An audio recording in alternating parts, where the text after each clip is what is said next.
Hello and welcome to another week of the Tom Sawyer Show here on the Warrior Sports Network. I'm Cory Prudoehl, joined as always by Tom Sawyer, the head coach at Winona State. And Coach, good weekend for you, back on the winning track.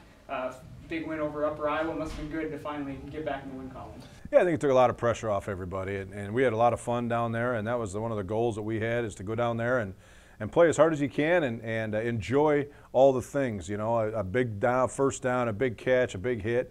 Really hope to enjoy all of that stuff, and we did. And so it made for a real fun trip down to Fayette.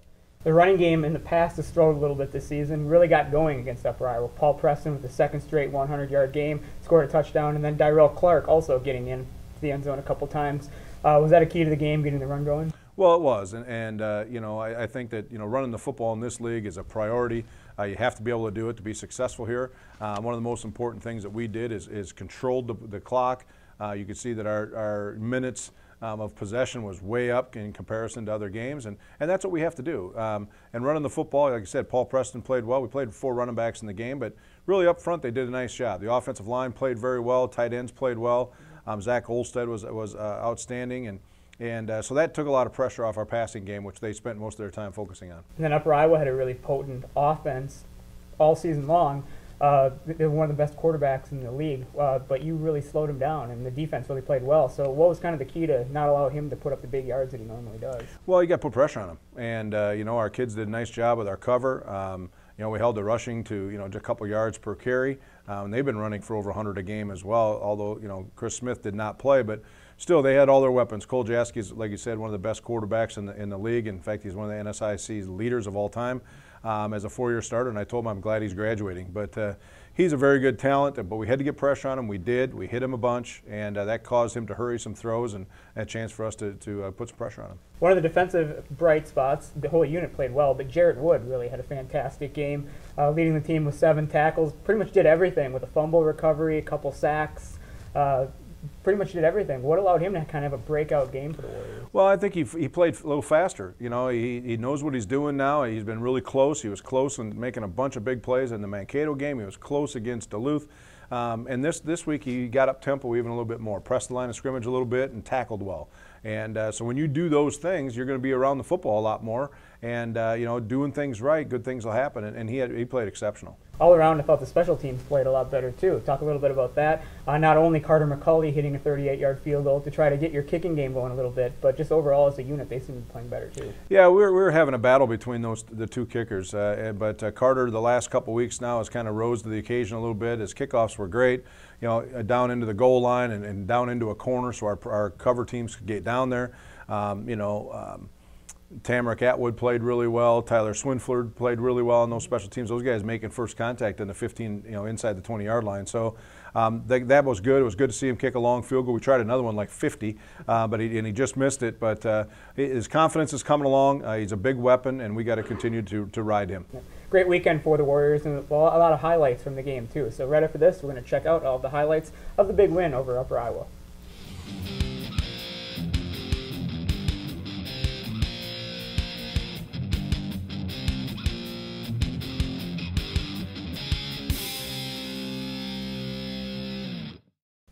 And welcome back to the Tom Sawyer Show. Time to take a look at the highlights of all the action last week at Upper Iowa. Okay. Well, first of all, it was a beautiful day down there. A little chilly, but it sure was a lot of fun. I think that one of the things we did, obviously the second play of the game, caused a fumble, and as you see it right here, our defense swarmed to the football in the inside zone and came up, made a big play, and you know, Toby Frisbee got the football, and away we went, and off and running, and we scored here on our first drive as well. So, again, Paul Preston right up the middle. 17-yard touchdown or whatever it was, but he played very, very well in the football game. Again, putting pressure on the quarterback. That's Jared Wood, played fantastic in the football game like you had mentioned. And then pressure on a quarterback, and that's Larry Bayou. Again, they have 2 great receivers in the league, and the quarterback, of course, fantastic. Great job as you see the blocking up front. Look at the spin move there. Oh, somebody put that on a little slow-mo. Wow. Yeah, getting fancy. But that's Paul Preston. But you see Josh Mikas, a kid that was double-teamed the whole game, didn't get a lot of balls thrown to him, but you see he's still working even though he wasn't catching the football. Dyrell Clark, kid that has a couple, he's a redshirt freshman, 235-pound running back, and had scored 2 touchdowns for us. That was his first collegiate touchdown. Again, nice play here by the defense. Again, pressure on the quarterback, good coverage, and flushed him out of the pocket. Great pressure there by Tyler Kubler, threw it up, And Jarrett Wood was right there on the interception. So we got to get him going a little bit, but he tried to bury that kid at the end. But really big play for Jarrett, pretty excited for him. Nice pass and catch right there. That's Jack Nelson to Cameron Johnson. Made a nice play right down the middle of the field, wide open, and found him for the touchdown. Again, pressure, as you can see, got our hands on it. That's Jarrett Wood with a sack. I think he had 2 on the game. Really fun day for him, as we said. Again, flushed the quarterback out of the pocket, put a hit on him, and another great defensive play. I believe that one was by Devontae Wilcox. As we're looking again, pressure on the run game, another fumble, and that one's recovered by Jarrett Wood. So like I said, he was all over the place. As you see him on the right-hand side here, ball's out, he grabs it and secures the football for us. Exciting for the defense for Warrior football. Next one you're looking at here is another pressure on the quarterback.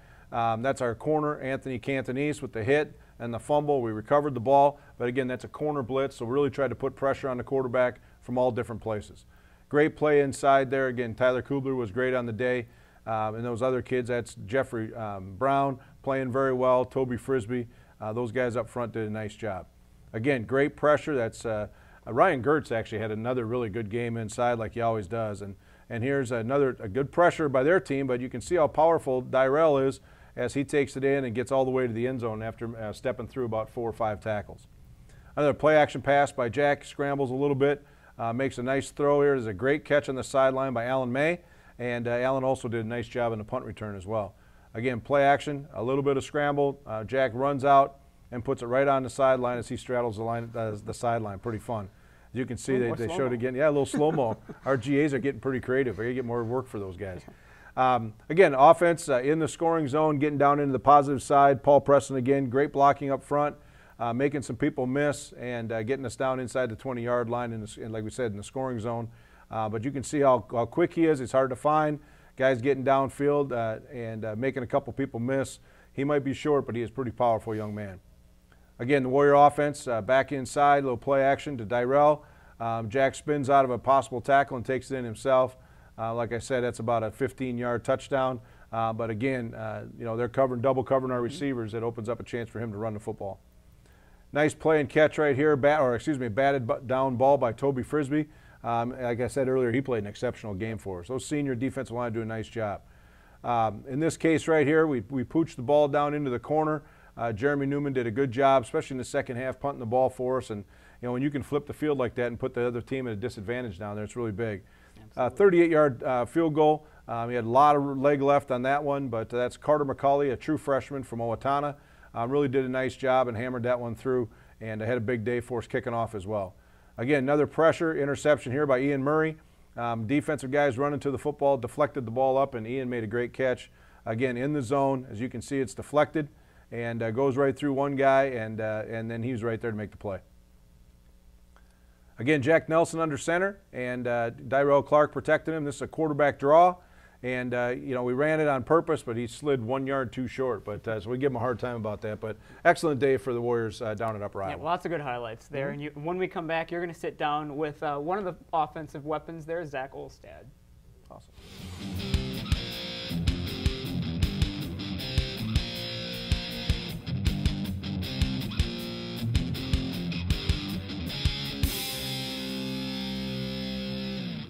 And welcome back to the Tom Sawyer Show. Today my first guest is Zach Olstad. Zach, thanks for being here. Thanks for having me. Here we are, homecoming week, a lot of festivities going on, and why don't you talk briefly about your family history that you have here at Winona State? Well, my dad came here, a couple uncles of mine came here, and I'm pretty sure I had a great-grandpa that came here as well, and it was always a dream of mine to come here, and I didn't know at first how many actually came here, but I realized that there's quite a few, and I'm just glad to be here. Getting out on that field, that homecoming game, and having a lot of those family members here, how special is that to a player that's from close to home and you're just from down the street, and also to have your family here? Oh, it's awesome. It's something you dream about. Having them here, their support. They're really great about making it to every game, and homecoming is a special time where people really try to make it to the game, and I think there'll be quite a few here to enjoy the experience with me. You know, you talk about, you know, going into this homecoming game and how important it is to our Warriors. We talked about where we sit right now in the season with 3 out of the last 4 games at home. And, you know, you're playing in an offense that can be very explosive. We need to get that going again. But what are your thoughts about where we are and what we need to do to continue to improve offensively?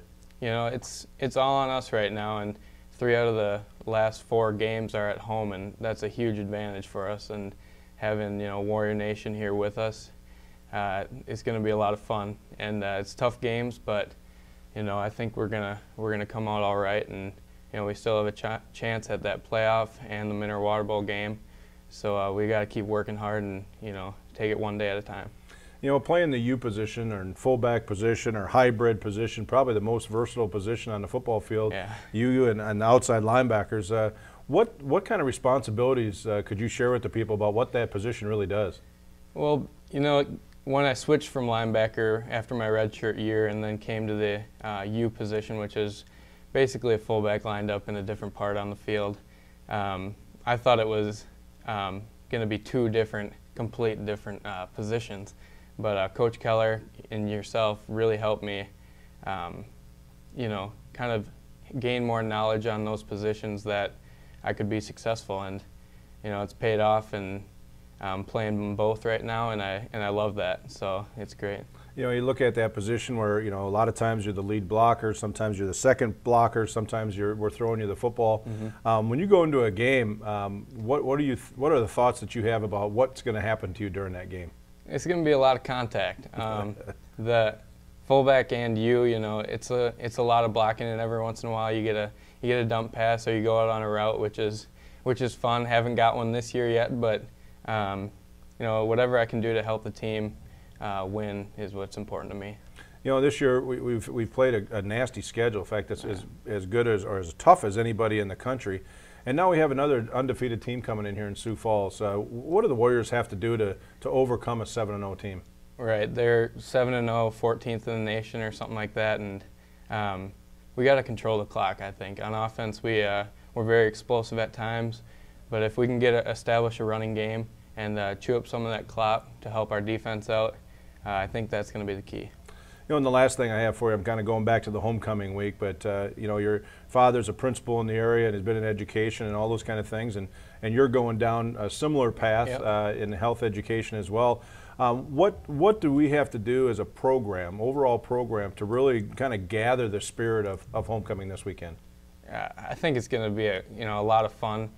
We got to take it one day at a time, like I said, but you know, we just got to work hard every day at practice and come out with an attitude that, you know, we need to win out, and every game's a playoff type game for us. Well, sounds good. Well, good luck this weekend. Thank you. Yeah, sure, fun to watch you. Hey, in a minute, we'll be right back with more of the Tom Sawyer Show.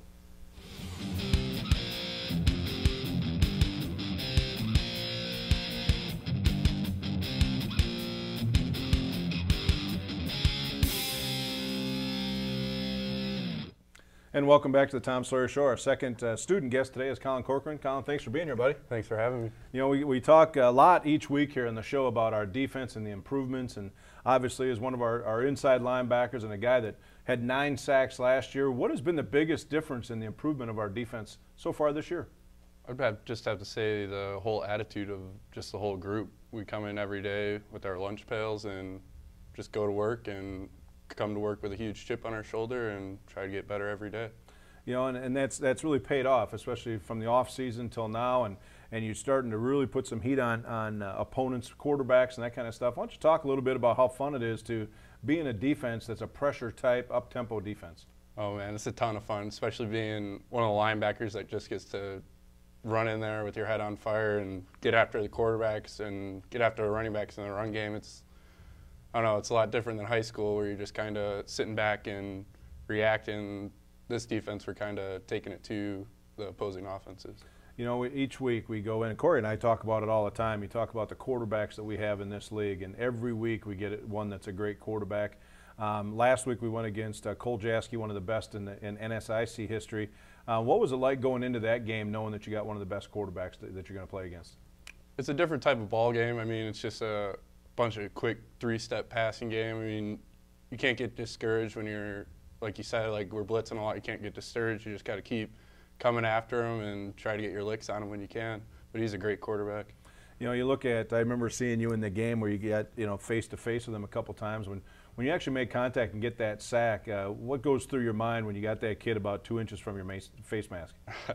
I don't know. It's probably one of the best feelings in the world, being a defensive football player. Just, I mean, we don't like quarterbacks. We play defense. Like, those guys are protected ridiculously, and I don't know. It's fun finally getting your hands on them.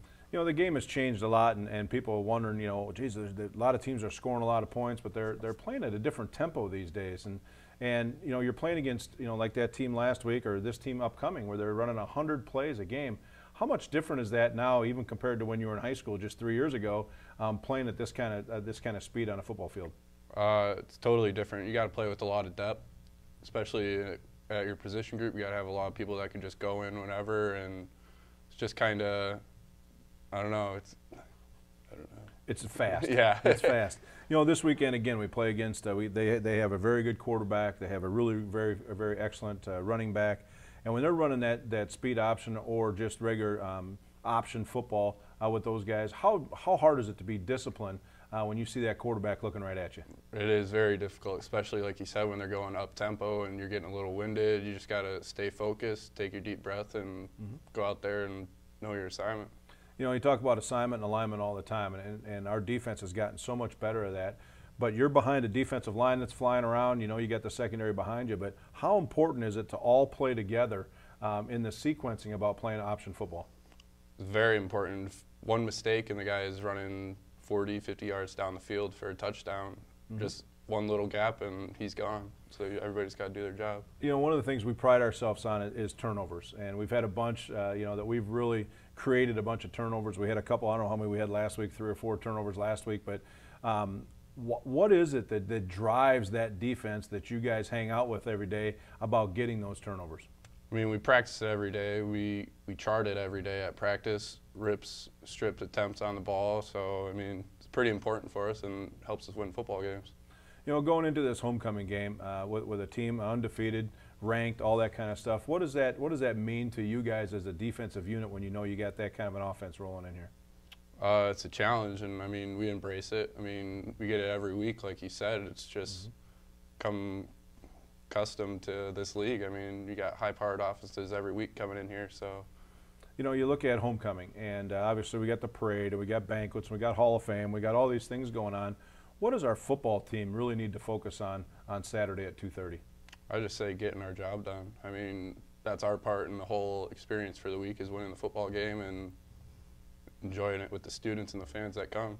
You know, you talk about that a little bit. You come down, I know your family's always at all the games and that kind of stuff, but walking down with the Warriors and coming through the tailgate and those kind of things, what has that meant to you as a young player, now as a second-year starter for the Warriors? What does that mean to you when you see all that when you're walking through?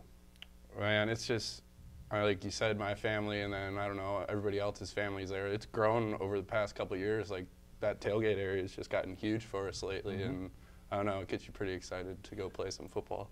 And the last thing, you know, we got 3 out of the last 4 games at home.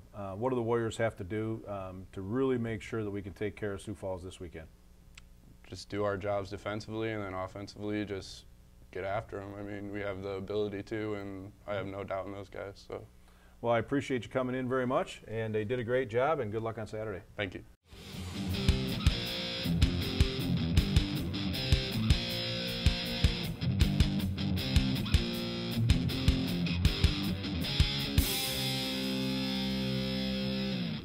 And welcome back. Our first guest from the coaching staff today is Nate Justice. Nate, thanks for being here, buddy. Thanks for having me. Well, what a fun time you have. The room that you have is pretty busy. You're coaching the wide receivers. And why don't you just talk about the dynamics that you have in that room each day? It's like you said, it's a very unique room. You know, you've got the personalities of, you know, Josh Mikas, Alan May, some very energetic guys, and then you've got some more quiet guys like Cam Johnson, and a lot of different personalities in the room, and then also a lot of different skill sets. So it's, you know, whether it's personality-wise or skill sets, you've got a bunch of different egos in the room, and it's fun because I'm different too, and we all interact with each other, and it's a unique room, but it's fun to work with every day. You know, you come in here from the University of Minnesota. You're up there with Coach Kill and the crew up there just a couple years ago, and now you're actually on the field coaching. Why don't you talk about the difference of the responsibilities you had up working with the mighty Gophers and now down here with the Winona State Warriors?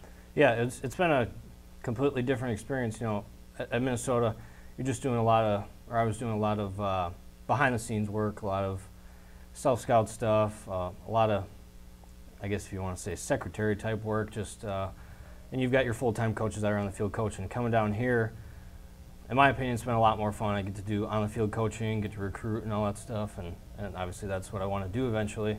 So it's been a lot richer experience down here, and a lot more family atmosphere and stuff like that. So it's been completely different, but it's been a good different. And personally, I've enjoyed it more than just being a number up at a big school. You know, I'm going to just talk just briefly a little bit more about you know, with the Gophers and up there. But you know, Coach Kill, I've known him for a long time. He's a great guy, and you know, a lot of people watching the show will know and appreciate what Coach Kill has done with the Gophers up to this point. But what are the similarities that you see between our programs? Because I know that him and I think a lot alike at times, but what are the similarities you see in our two programs? There's a lot of similarities. I guess the overall goal of a program, you know, is to, we always say graduate champions, and I think he has the same model as far as, you know, developing kids into good men, young men, and that's what we try to do here. And just the whole culture is the same, you know,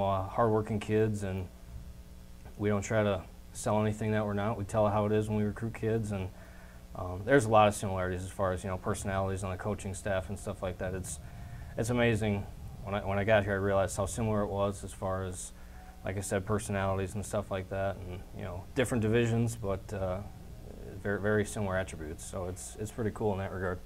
You know, in here as a graduate assistant, going to school full time, working on your master's degree, working in a room with Coach Keller and Coach Spencer and myself, and you know, how do you juggle all those things? Plus, you have to work at study table and some other deals you have to do. But how do you juggle all that? It's very busy. You just gotta prioritize things, and I honestly just take it one day at a time. It's what do I gotta get done this day. Sometimes you don't get everything done, but that's why you prioritize stuff and just come at it the next day. And sleep is the last priority, that's for sure. But it's how I like it. Busy's good. You know, I mean, I could be have a normal 9-to-5 job. I don't know how exciting that would be, and it's more than I've dreamed of, and it's been a great experience. Let's go back to those wide receivers coming in this weekend. We know we have to move the ball offensively. We got going on track a little bit more with our running game last week. What do the Warriors have to do offensively in our passing game to take that next step with the receiver core that you have? In our passing game, I think we need to get everybody involved. Obviously, Josh has been a big target, but teams are really starting to key on him, and we've got to really be able to spread the ball around in the passing game. If we can run the football, I think that makes it a lot easier.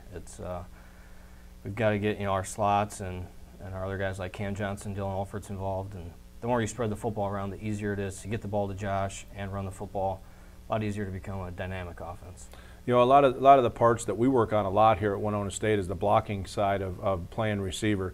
How important is it, have you recognized now as a young coach, but also for our players, that the blocking piece of the game and how important it is?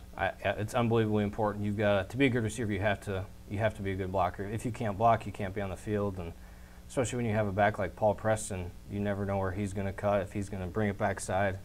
I just tell the guys, you know, you've got to block your butt off until the whistle. You know, don't look in at the ball, just block your butt off, and the back will take it wherever he does, and it's very important. You got to be able to block and drive guys out of bounds, and I think the guys have really taken pride in that. You know, we can always improve on it, but I think compared to last year where they've really taken a lot of pride in that and gotten a lot better.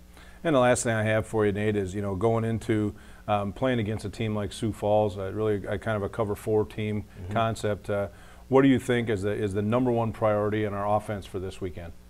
Number one priority offensively, I think we need to be able to run the football. If we can run the football, like Zach said, chew up some clock, it'll make it a lot easier for us to go deep in the passing game, and that'll help slow their offense down. You know, they're up tempo, they like to move the ball. That'll help our defense out, keeping them off the field. And if we can run the football, I think we'll have no problem taking care of Sioux Falls. Okay. Well, thanks for being on the show. I Thank you. appreciate it very much. Appreciate it. We'll see you at practice in a few Alrighty. minutes. Thank Sounds you. good. In a minute, we'll be right back and talk a little bit more about Sioux Falls.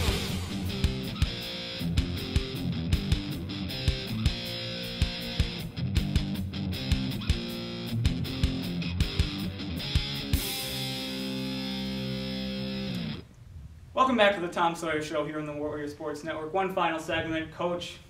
Seems like every week we're talking about a nationally ranked team coming into town, and no different as number 14 Sioux Falls comes to town for homecoming. 7-0 undefeated team. What do you got to do to play well and get a victory? Well, I think it's the same formula every week. They're a very good team. They're a very good offensive team. And their defensive secondary, one kid's got like 8 picks, and so they have a very talented kid. The quarterback is a very good athlete.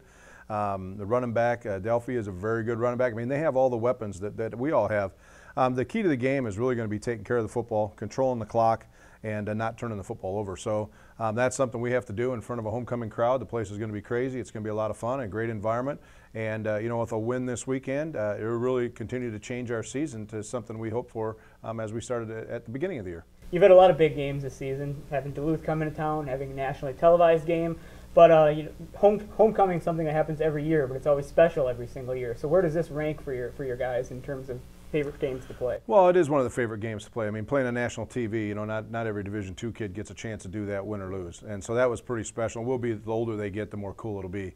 But this game, I think it's really important because they understand, all the history of our program, over 100 years of football, and you come in and, half of our staff is alumni, and they know they've met a lot of our alumni throughout, their career here. Obviously, we got 3 football guys going in the Hall of Fame, and Dan Till and Dan Samp and Chris Samp, all 3 football guys are going to be inducted in the Hall of Fame this weekend. So our players know that all around the game is really exciting. It's an important. Their job is actually on the field. But they know it's a big game, and I think everybody loves playing in the homecoming game. Talk a little more about those Hall of Fame inductees, having 3 guys go in. Kind of cool having Chris Samp and his father Dan Samp going in at the same time too, as well as Dan Thill. What can you tell us about those guys? Well, Dan Thill was a running back here, and he's still in the record books. He was very, very good. He graduated the year I came into Winona, so I don't know him very well, but I know a lot about him because a lot of guys I played with also played with him, and they talked about how spectacular he was, and he's a local area guy, so that was big at that time. Dan Samp, I was a little bit older, the early 70s, and I didn't know him as a player, but I've coached with guys that played with him, and then of course Chris Samp played wide receiver for us, so he's one of the guys that during the time that I've been here played for the Packers, and he played for the Eagles and played for the Steelers and all that. So one of the best athletes to ever come across the field here at Winona State. And then going back to the game, Sioux Falls, short series history against them. Only played them twice as they're new to the NSIC. A lot of times you see those NAIA teams come up and they struggle a little bit, but Sioux Falls really hasn't. They've been a good team ever since they've come up. What's allowed them to kind of consistently come in and not see a drop-off at all? Well, I think they're very much like us, where they have a rich history. They have they've been very successful for a lot of years. So in the Sioux Falls area and around the region, they've been a team both when they were NAIA and then now as a Division II school, where their recruiting is very good. They've been in national championship games, so their expectations are very high, like ours are. So I think that tradition is what's held them together throughout these years. Should be a fun homecoming game as always. Number 14 Sioux Falls comes into town to face the Warriors. 2:30 Saturday here at Maxwell Field at Warrior Stadium. Hope to see everyone out there, and hope to see you watching right back here next week on the Tom Sawyer Show and the Warrior Sports Network.